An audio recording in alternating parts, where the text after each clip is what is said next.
Hi guys, કેમ છો બધા? મજામાં ને? તમે સોચતા હશે કે મેં હમણાં બ્લોગ નથી નાખી.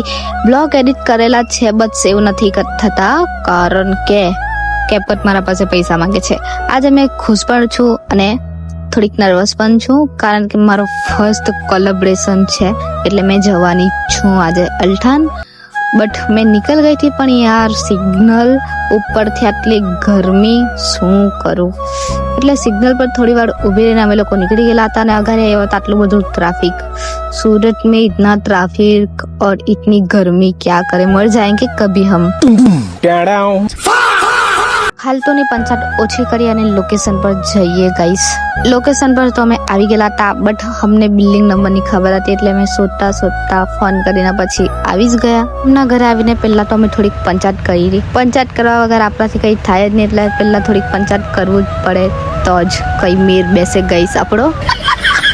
અને પછી અમે લોકો બેસી ગયા હતા નેલ્સ કઢાવવા માટે. આ એક્સેન્સમેન્ટ મારાથી બોલવામાં થોડુંક બોબડાઈ જાય છે, બટ कई बात नहीं.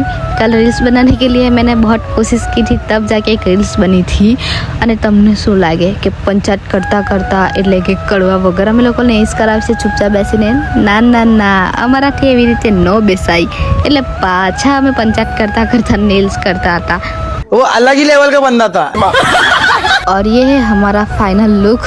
देखो गाइस, તમારે પણ કરાવવું હોય તો તમે પણ બુક કરાવી દેવું. મારા નેલ્સ જોઈને તમે જીવ નહીં ભારતા ગાઈસ. આજે મેં થોડીક મસ્તી મૂડમાં છું. અને પછી અમે લોકોએ પી લીધી સ્પ્રાઇટ. તમારે પણ પીવું હોય તો દુકાનેથી લાવીને તમે પી શકો છો. અને પછી અમે લોકો નીકળી ગયેલા હતા ઘરે જવા માટે. સોરી ગાઈસ, મેં જવા ઘરે, બટ આને તો મેં એના જોબ પરથી ઉઠાઈને લાવેલી હતી, એટલે પહેલાં આને મેં મૂકી દીધી જોબ પર. અને પછી હું પણ આવી ગયેલી હતી ઘરે, જમી બમીને રેડી થઈ ગઈ કારણ કે મારે જવાનું હતું જોબ પર. બેકઅપ બી કરી દીધો છે. અને આટલી ગરમીમાં હેલ્મેટ પહેરવાનું બી મને બહુ જોડ આવે, પણ પહેરવું પડે, ઓછી ગરમી લાગે એનાથી. કાળા ભૂત બનીને પછી અમે લોકો નીકળી ગયા જોબ પર જવા માટે.